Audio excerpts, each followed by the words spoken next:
One of the most fascinating concepts the Bad Batch series has introduced is the fact that the Kaminoans have more than one cloning facility. Up until now, I've always assumed they were located on Kamino and they just rarely ventured off the planet.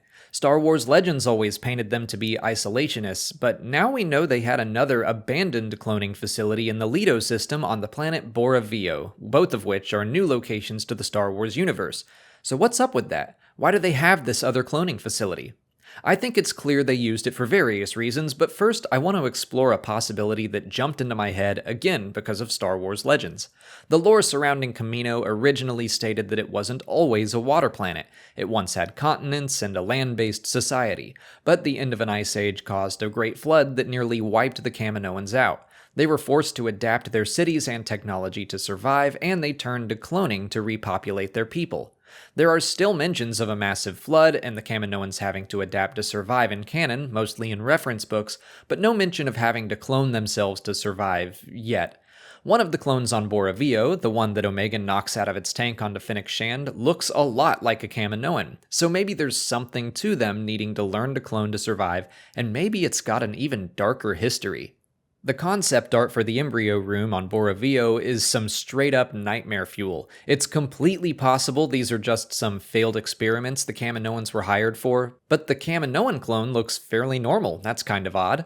What if the Kaminoans knew they needed to perfect cloning for their people to survive, so they just start kidnapping and experimenting on unfortunate travelers or something? To jump back to Legends again, Kaminoans are said to have seen themselves as a superior life form, better than most others in the galaxy. I can see that still being true based on what we've seen in the Clone Wars and the Bad Batch.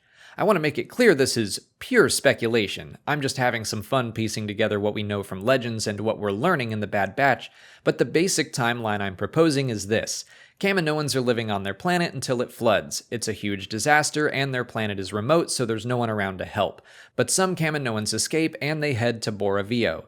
They establish a new colony, but they intend on going home. So this new planet could be an outpost where builders and scientists stay. The builders go back to Kamino to build their stilt buildings, much like we see on Bora Vio. The scientists stay at the new facility and learn to clone, and they do so by capturing and experimenting on whatever beings they can get their hands on. They learn to clone themselves, and they're able to repopulate enough to go home. But also they gain this mysterious reputation, whispers of these expert but kind of sinister cloners out beyond the Rishi maze. I always thought Dexter Jettster was kind of shifty when he talked about them. The most likely scenario here is that I'm looking way too deep into some concept art and Legends lore and then just filling in the gaps with some wild speculation, but it's fun.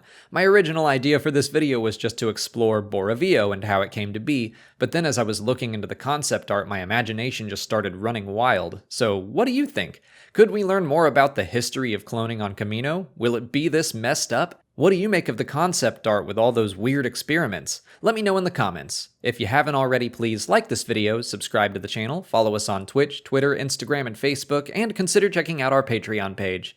As always, thanks for watching, and may the Force be with you.